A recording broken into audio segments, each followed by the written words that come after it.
नमस्कार दोस्तों, मेरा नाम है विजय कुमार। आप देख रहे हैं कॉमिक्स पिटारा चैनल को। तो चलिए दोस्तों, बाकेलाल की लोक यात्रा सीरीज की अगली कॉमिक्स को शुरू करते हैं, जिसका नाम है बाकेलाल और बुलबुला का दैत्य। तो चलिए इसकी शानदार स्टोरी को शुरू करते हैं। बादलों की गुदगुदी धरती एक बार फिर हमारे कदमों के नीचे है बाकेलाल। ये गुदगुदी धरती परीलोक की है महाराज। हम परीलोक में आ पहुंचे हैं। परीलोक में प्रवेश करते ही, अरे बाकेलाल, ये क्या, हमारे पर निकल आए हैं। आप भूल रहे हैं महाराज कि हम परीलोक में हैं, जहां सब नागरिकों के पंख उगे हुए हैं। वो देखिए, इन पंखों की मदद से हम उड़ भी सकते हैं। वाह बाकेलाल, उड़ते हुए तुम ततैया लग रहे हो। जैसे बाकेलाल नीचे उतरा, तुम दोनों शायद नए आए हो परीलोक में, इसलिए मैं तुम्हें एक बात बता देना चाहता हूँ। आप कौन है बाबा, और ये क्या, आपके पंख कहाँ हैं?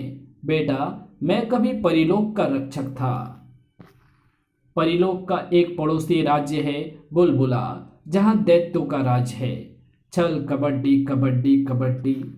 दैत्यों का राजा बुलबुला एक क्रूर प्रवृत्ति का दैत्य है, जिसकी परीलोक से आज तक नहीं पटी। कितना रोचक खेल है ये। खेल हमने पृथ्वीलोक से सीखा है। कबड्डी कबड्डी कबड्डी। उफ। बुलबुला के दैत्यों को एक वस्तु बेहद प्यारी है। हम परीलोक वासियों की दैत्यराज की जय हो। दैत्यराज, मैं चक्रम देश का व्यापारी बकरम हूँ। मानव के स्वादिष्ट डिब्बाबंद अंगों के सिलसिले में मैं आपके राज्य में आया हूँ, और आपके लिए लाया हूँ भेंट, परीलोक के एक परी के परों का जोड़ा। परीलोक के परी के पर? वाह।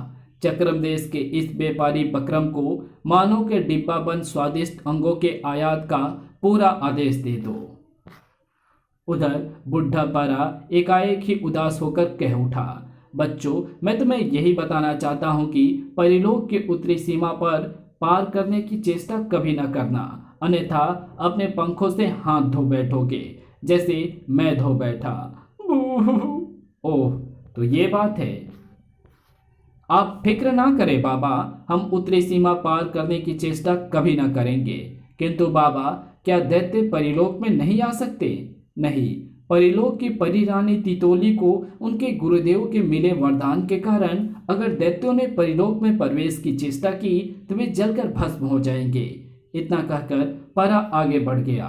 बूढ़े के जाते ही, बाकेलाल, भला हमें क्या जरूरत पड़ी है परीलोक की उत्तरी सीमा पार करने की? जी हाँ महाराज, आइए आगे बढ़े। चलते चलते सहसा विक्रम से कह उठे, बाकेलाल, बचपन में हम एक खेल खेला करते थे, पकड़म पकड़ाई का। जी हाँ महाराज, बचपन के दिन भी क्या दिन थे। बाकेलाल, आज हमारी इच्छा फिर वही खेल खेलने की हो रही है। क्या? किंतु महाराज, इस उम्र में खेल क्या आपको शोभा देगा? ठीक से चला भी नहीं जाता मोटे मुच्छर से, और पकड़म पकड़ाई खेलेगा? कुछ भी हो बाकेलाल, अब तो भागने में मोटापा भी हमारे आड़े नहीं आएगा। पता नहीं फिर कभी ये अवसर मिले या ना मिले। आओ बाकेलाल, इस अवसर का लाभ उठाएं। मैं चोर बनूंगा और तुम सिपाही। ठीक है महाराज, आप भागिए, मैं आपको पकड़ूंगा। विक्रम सिंह और बाकेलाल अपने बचपन की यादों को ताजा करने लगे। बाकेलाल, आ जाओ, पकड़ो मुझे। उलुलुलुलुलुलु। मोटे मुच्छर, मुझसे बचकर कहाँ भागेगा। बाकेलाल से बचता बचता विक्रम सिंह उड़ चला एक ओर। मेरी पकड़ से ना बच सकेगा मोटे। विक्रम सिंह तक तो बाकेलाल की आवाज तक ना पहुंची, किंतु नीचे खड़े दोनों परा सैनिकों तक बाकेलाल की आवाज पहुंच गई। ओह, लगता है वो पतला वाला मोटे वाले की जान के पीछे पड़ा हुआ है। अरे, ये दोनों तो बाकेलाल और विक्रम सिंह हैं। क्या तुम इन्हें जानते हो? नहीं, किंतु ये दोनों परीलोक में नए आए हैं। ओह, और आते ही ये लड़ाई झगड़े पर उतर आए। ठीक करना पड़ेगा इन्हें।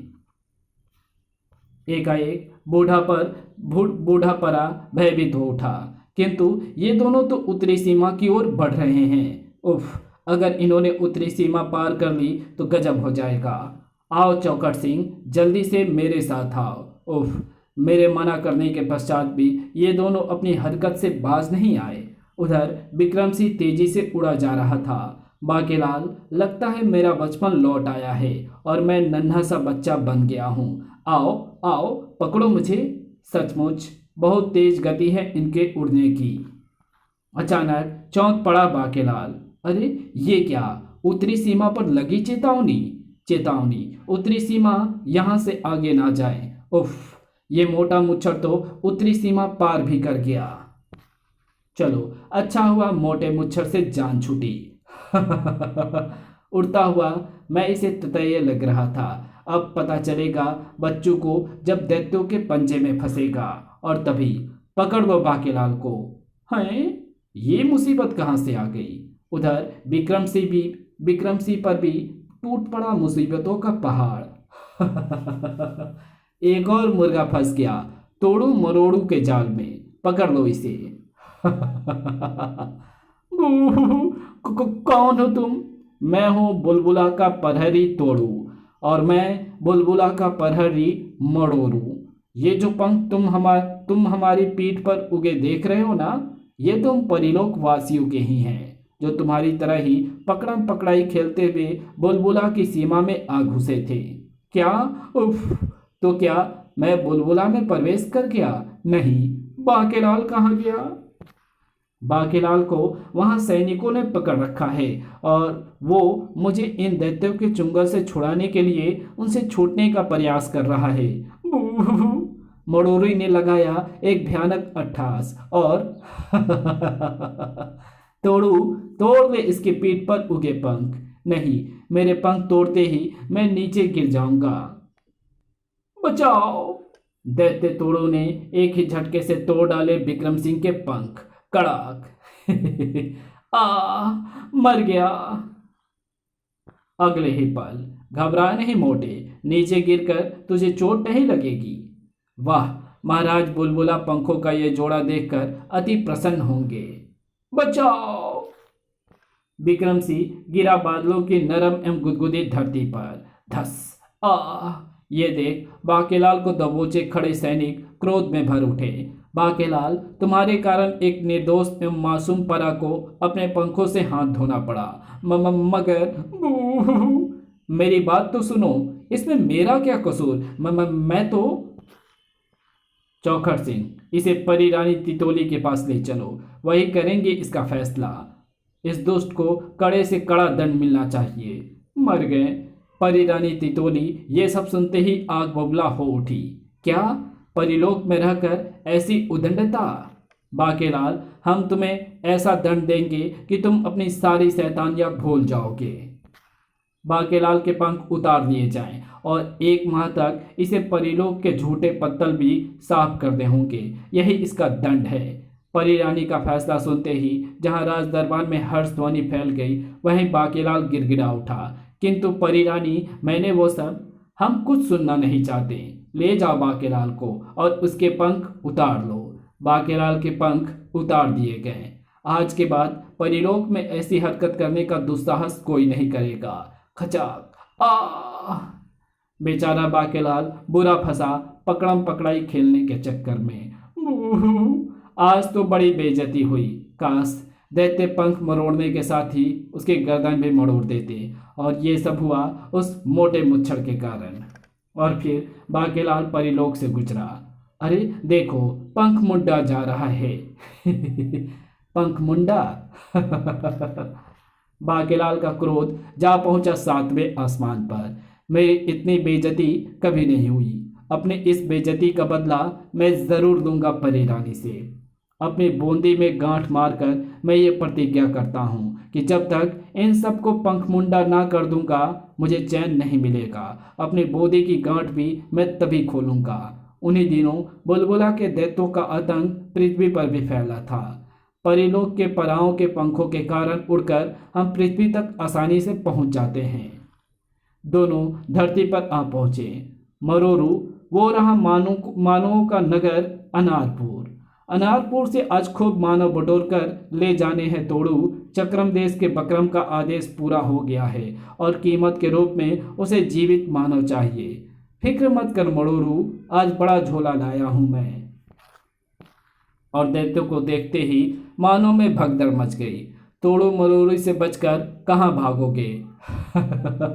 दैत्य आ गए। भागो दैत्य, भागो भागो। तुम भाग जाओगे बच्चों, तो बड़ा झोला कैसे भरेगा? बचाओ, चलो बड़े झोले में। बचाओ। मड़ोले ने भी दबोच लिया कई मानों को। खोल रे तोड़ू, जल्दी खोल मुंह झोले का। वाह, कमाल हो गया, इतने सारे एक साथ। शीघ्र ही तोड़ू का झोला मानों से लबालब भर गया। ये किया मैंने इस झोले का मुंह बंद।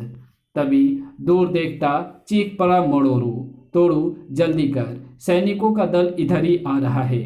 अगर वो यहाँ आ पहुंचा तो व्यर्थ में ही खून खराबा होगा और हमारे पंख भी क्षतिग्रस्त हो सकते हैं उनके शस्त्रों से। उनके यहाँ पहुंचने से पूर्व भी हम उड़ जाएंगे। मड़ोरू तो फिक्र मत कर। सैनिकों के वहां पहुंचने से पूर्व भी दोनों काफी ऊंचाई पर पहुंच चुके थे। उफ, दैत्य हमेशा की तरह हमारे यहाँ पहुंचने से पूर्व भी उड़ गए। उड़ो उड़ो, पकड़ो हमें। हमेशा की तरह इस बार भी अनारपुर के राजा अनारदाना को मिली अपनी सैनिकों की विफलता की सूचना। सेनापति बेअकल सिंह, कब तक, आखिर कब तक चलेगी दैत्यों की दादागिरी? कब पकड़ पाएंगे दैत्यों को? गुस्ताखी माफ हो महाराज, किंतु हम विवश हैं। दैत्य हमारे सैनिकों के पहुंचने से पूर्व भी पंख फड़फड़ाते हुए उड़ जाते हैं अपने लोक को। अपनी विवशता पर खींच उठे राजा अनारदाना। उफ, काश हमारे पास भी होती उड़ने की वैसे ही शक्ति, पंख।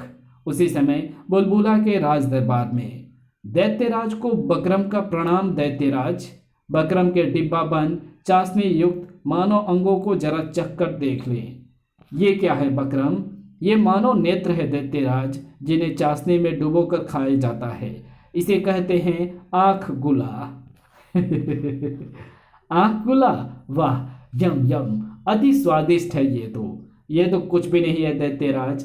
मानव गुर्दे की सलाद, नरम उंगलियों का मुरब्बा और भेजे का अचार चखेंगे तो अपनी उंगलियां ही चाट जाएंगे।